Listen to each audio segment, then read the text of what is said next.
The clatter of silverware and the dull hum of chatter echoed through the ornate dining room. Crystal glasses shimmered under the chandelier, reflecting a world of privilege I was born into, but never truly belonged in. "Dad, I'm not asking for your blessing," I said calmly, swallowing the lump in my throat. "I'm telling you, I'm with Noah." A sudden silence fell over the long mahogany table like a snapped violin string. My father's eyes froze on me mid-chew. He slowly set down his fork and leaned back in his chair, his expensive suit barely creasing. "Noah," he said, voice coated in disbelief. "The mechanic?" My mother shifted uncomfortably beside him, but said nothing. My brother's girlfriend bit her lip to hide a smirk. Across the table, Aunt Val sipped her wine, clearly bracing for the explosion. "He's not just a mechanic," I replied, keeping my voice firm but respectful. "He owns his own garage. He's building something." My father laughed. Not the warm, amused kind of laugh, but cold and sharp, like shattered glass. "Sweetheart," he said, dabbing at the corner of his mouth with a cloth napkin, "do you really expect me to sit here and pretend that you, my only daughter, think it's appropriate to date a grease-stained nobody who fixes brakes for a living?" I blinked. His words stung, but I had prepared myself. What I hadn't prepared for was what came next. "You walk into this house, under my roof, wearing my name, and you insult this family with some," he trailed off, shaking his head in disbelief. "Scrapyard boyfriend? He treats me with more respect than half the people at this table," I snapped, surprising even myself. My father stood abruptly. His chair screeched against the hardwood floor. "If you leave this house tonight and go back to him," he said, voice low and deadly serious, "don't come back. You hear me, Elise? Don't come back." The room shrank around me. My heart pounded against my ribs, but I stood tall. "I hear you," I whispered. I turned and walked out. No tears. No begging. Just the dull ache of knowing I was walking away from everything I had ever known, for someone who made me feel like I was someone. The cold wind hit my cheeks as I stepped outside, wrapping my coat tighter. I dialed Noah. "Hey," he answered instantly. "You okay?" "I'm out," I said simply. "Can you come get me?" 15 minutes later, his dusty blue pickup truck rolled up beside the stone gate. He jumped out and opened the passenger door for me, brushing his hands on his jeans like he wasn't sure he was clean enough for me. His eyes were kind. "Steady. You sure about this?" he asked softly. "I've never been more sure." He didn't say, "I told you so." He didn't ask what happened. He just drove, one hand on the wheel, the other warm over mine. And in that moment, I knew I hadn't walked away from everything. I had walked toward something better. Something real.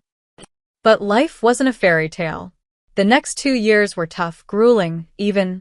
We lived in a one-bedroom apartment above the garage. Noah worked 16-hour days. I took up freelance work online and odd jobs just to make ends meet. We barely scraped by. My father didn't call. My mother never texted. I was erased. But no one never once made me feel like I had chosen wrong. Not when we shared microwaved noodles on the floor. Not when we argued over bills. Not when I cried silently at night wondering if I had given up too much. And then things started to change. Noah landed a city contract to repair municipal vehicles. Then he brought on a few former classmates from vocational school. A year later, he opened a second location. His name started to show up in trade magazines, then industry blogs. He was being called a visionary for the way he ran his operations. He even got invited to speak at an entrepreneur summit downtown. Still, he never changed with success. He still got up at 5 a.m. to check the oil tanks. He still brought me tea when I worked late.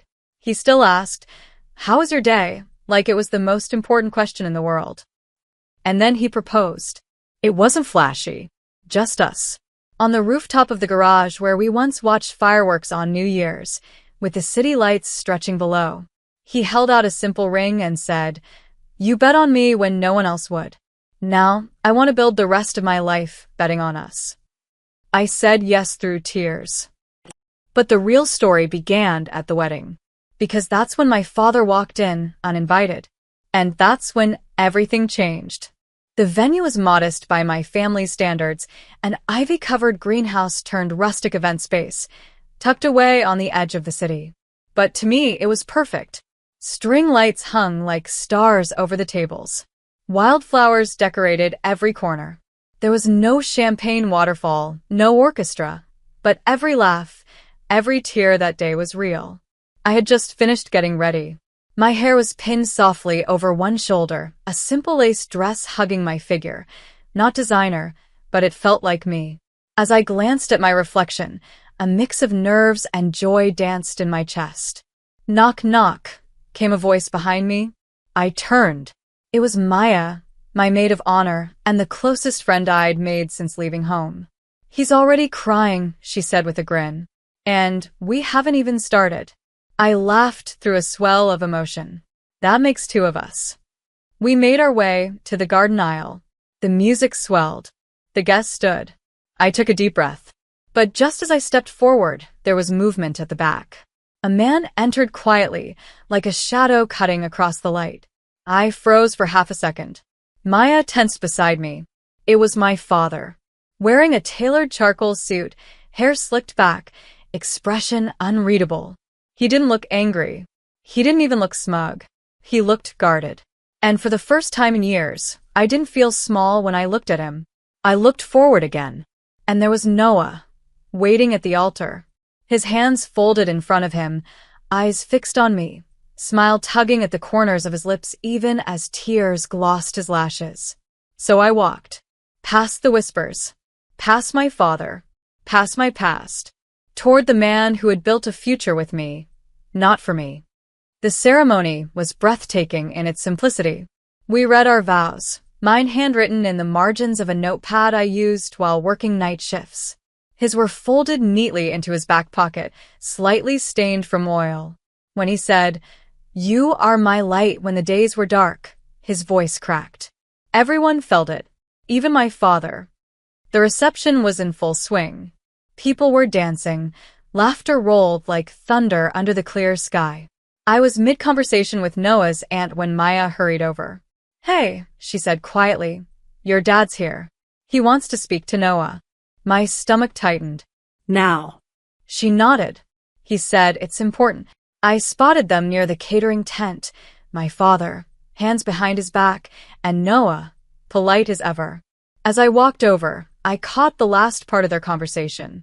"Not about pride," my father was saying. "It's about being wrong." And I was. Noah looked him in the eye. "Come." Respectful. "I didn't expect you to come." "I know," my father said. "But I needed to see it. Needed to see what kind of man my daughter chose. Because she always had a good eye, better than mine." There was a pause. Then, he reached into his inner coat pocket and pulled out a slim black envelope. "I thought this might be useful," he said, offering it to Noah. Noah opened it slowly. Inside was a business card. But not just any card. It was from Pierce Ventures, my father's private equity firm. On the back, scribbled in my father's handwriting, were the words, "Let's talk expansion. The city could use more of your kind." I stopped in my tracks, heart pounding. Noah looked up, stunned. "I know you don't need my money," my father continued, "but I'd like to be part of what you're building. Not to take control, just to support it." Noah said nothing. He just extended his hand. My father took it, and I saw, for the first time in my life, the two most important men in my world meeting in the middle, not as rivals, but as equals. Later that night, when the guests had gone and the music faded, I sat barefoot with Noah under the fairy lights, my dress bunched around me, head on his shoulder. "You okay?" he asked, brushing a lock of hair behind my ear. "I'm more than okay," I whispered. And I was. Not because everything had gone perfectly, but because even when it hadn't, we kept choosing each other. Again and again. Noah didn't accept the offer right away. In fact, for a full week after the wedding, the business card sat untouched on our kitchen counter, wedged between a bag of coffee beans and the charger for my tablet. Every time I passed it, I stared at the familiar crest embossed in silver. Pierce Ventures. "Why haven't you called him?" I finally asked one morning, pouring cereal into 2 chipped bowls. Noah looked up from his laptop, his eyes tired but thoughtful. Because I'm still trying to figure out what this means. He offered help, I said gently. Not control. Noah nodded slowly, but I knew what he wasn't saying. He wasn't just building an auto repair business, he was building dignity, pride, on his own terms. And for a man who had been called less than by people like my father, taking help, even offered kindly, felt like an admission he didn't need to make. But things weren't easy. Success had brought more customers, more garages, more employees, more stress. Noah spent nights buried in contracts, training manuals, city permits. He wasn't just a mechanic anymore. He was a CEO. And I could see the pressure weighing on him. I took on more myself, handling client outreach, designing his website, keeping books balanced, but it wore on us. Our conversations became brief, rushed. Meals eaten over laptops. Sleep interrupted by buzzing phones and midnight invoices. One evening, I came home to find him sitting in the dark, elbows on his knees, head in his hands. Garage 2 lost their floor manager, he said without looking up. And the city inspectors threatening to shut down the East End location because of some zoning issue. I can't keep up. I crossed the room and sat beside him. You're doing everything you can. That's not enough, he murmured. People are depending on me. You're depending on me. I placed my hand over his. I don't need you to be perfect, Noah. I just need you to be here. He turned to me then, eyes rimmed red. Maybe I should call him. The next morning, Noah met my father in a small coffee shop far from the glass towers of downtown. I didn't go. I stayed home, pacing, waiting. When he returned, he looked different. Not defeated. Not triumphant. Just peaceful. He told me he believed in what we're doing, Noah said, setting his keys on the counter. Said he saw in me what he used to see in himself before he got too used to comfort. What does that mean? I asked. It means he's not offering to buy me out. He's offering mentorship, connections, silent investment. He said the only condition was that I never stop being me. My eyes filled. You deserve that. All of it. Noah smiled softly. I said yes. Over the next few months, things changed. Not overnight, but gradually, like spring breaking through winter. With my father's quiet backing, Noah expanded more efficiently. Hired people to handle the logistics so he could return to what he loved, mentoring new mechanics, solving engine puzzles, talking to customers like neighbors. We bought a house, small, charming, with a backyard that needed work and a front porch that caught the sunset perfectly. Life was beginning to feel balanced. One evening, as we sat watching the sky turn gold behind our new home, Noah reached into his pocket and handed me something small.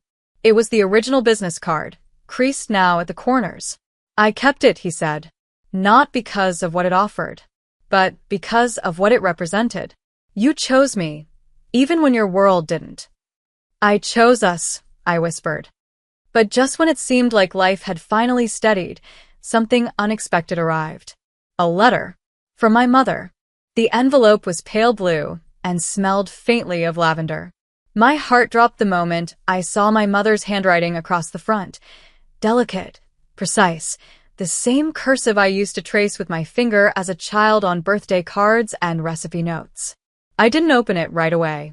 It sat on the coffee table like a sleeping ghost while I paced the living room. Noah watched from the doorway, silent, not pushing. After dinner, I finally peeled it open. Asterisk Elise. I know I have no right to write to you after everything.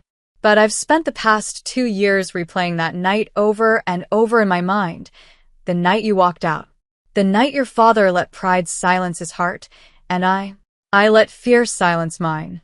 I wanted to speak up. God, I wanted to. But you know how he is. I told myself I'd talk to you privately. That I'd call. That I'd find a better time. But better times never come when you're too afraid to stand tall. Asterisk. Asterisk, you were always stronger than me. You left. You chose love. I stayed, and I regret it every day. I saw the photos. You looked radiant. I don't know if I'll ever earn a seat in your life again, but I want you to know. I'm proud of you. And I'm sorry. If you ever want to talk, I'll be here. No pressure. Just love. Mom. Asterisk. My hands trembled. The paper blurred through tears I didn't expect to cry. It wasn't a perfect letter. It didn't erase the silence. But it cracked something open, something tender and unfinished. Noah sat beside me without a word, just wrapped his arm around me and let me fall against him. You okay? He asked softly. I nodded. I just needed to hear it, even if it's late. I didn't reply right away. I needed time. Time to untangle the memories of a mother who stood beside my father too quietly, of soft lullabies and withheld hugs, of a woman torn between loyalty and love. But slowly, cautiously, we started writing. No phone calls yet, just letters. She shared stories from her childhood, and I shared mine with Noah. We built a bridge, plank by plank, through pages. Then one afternoon, my phone buzzed with a new message. A photo. It was my mother, standing at the edge of a garage. Our garage, holding a small bouquet of daisies. Behind her, Noah stood grinning, grease on his cheek, his hand raised like he'd just made a new friend. I stared at the screen. He'd invited her. Without telling me. I wasn't angry. I was stunned. When he got home, I confronted him. You brought her to the shop? She asked if she could see it, he said gently. I told her it wasn't my place. But she wanted to understand the life you built. So, I figured maybe she needed to see it with her own eyes. I didn't respond. Not at first. I just stared at him. This man who had been called unworthy, now holding my family together better than anyone ever had. She cried, he added softly, when she saw your name on the office door. That weekend, I met my mother for coffee. She looked smaller than I remembered. Older. Not in a bad way, just softened, like time had sanded down her edges. We didn't talk about the past. Not immediately. Instead, we talked about Noah, the business, our house, the garden I had planted, and how my tomato plant kept dying. She offered advice like we were old friends. And then, just before we parted, she reached across the table and said, You saved yourself, Elise. But you didn't just walk away, you built something.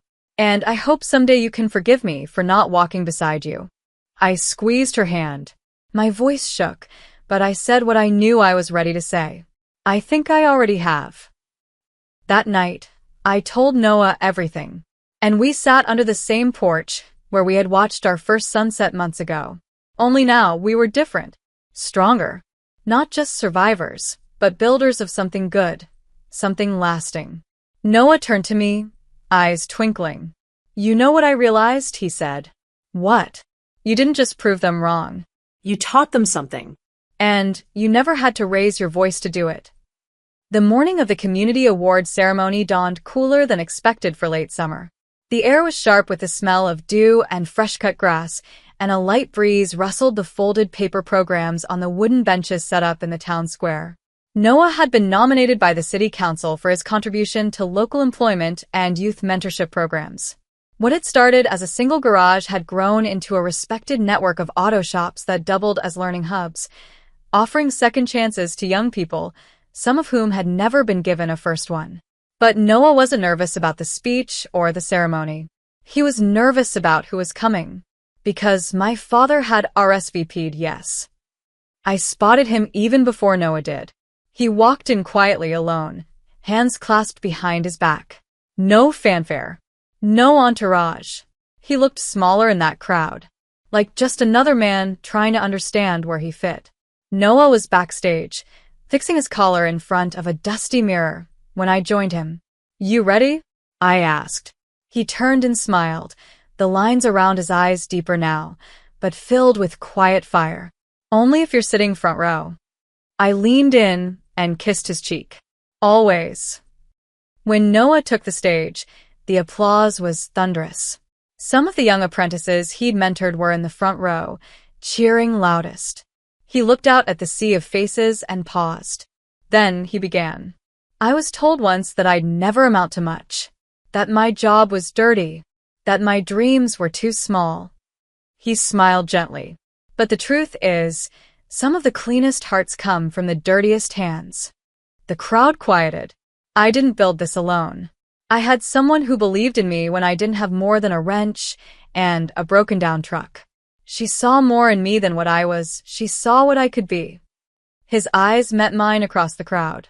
And because of her, I didn't just fix cars. I found purpose. The entire square rose to their feet when he finished. Cameras flashed. Applause thundered. But what happened next stayed between just three of us. As Noah stepped down from the stage, my father walked forward. Not rushed. Not dramatic. Just steady. He extended his hand. Noah hesitated, but only for a breath, then reached out and shook it. And then, in front of hundreds of strangers, my father turned to me. "Elise," he said, his voice low but steady, "you were right." There were no grand apologies. No excuses. Just those words. And in those words, I felt the weight of years lifting off my chest. Later that evening, we hosted a small gathering at our home, friends, employees, neighbors. Laughter echoed off the walls. Plates clinked. Someone brought cake, and Noah, ever the humble host, grilled burgers in the backyard like he hadn't just been honored in front of the entire city. My father came, too. Not as the intimidating figure he once was, but as a man trying to reconnect with the family he almost lost. He sat quietly with my mother on the porch, the two of them catching up in low, thoughtful voices. There was no miracle fix, but there was effort. As the sun dipped low, painting the sky in gold and lavender, Noah came up behind me, wrapping his arms around my waist. "You remember when you walked out of that house?" he whispered. I nodded. I was terrified. He kissed my temple. "You changed everything, just by choosing what felt right." I turned in his arms to face him. "No. We changed everything. Together." A few months later, we hosted a fundraiser at the new training center Noah built downtown. My father donated half the cost anonymously, though word got out. He never asked for credit. He just wanted to help build something lasting. And on a small plaque inside the entrance, beneath the center's name, were the words, "For those told they never would, may they always know they can." People talk about revenge. But what we built wasn't revenge. It was redemption. It was choosing love without bitterness, rising without cruelty, and proving that kindness is never weakness, it's power. And in the end, the real win wasn't proving anyone wrong. It was living right,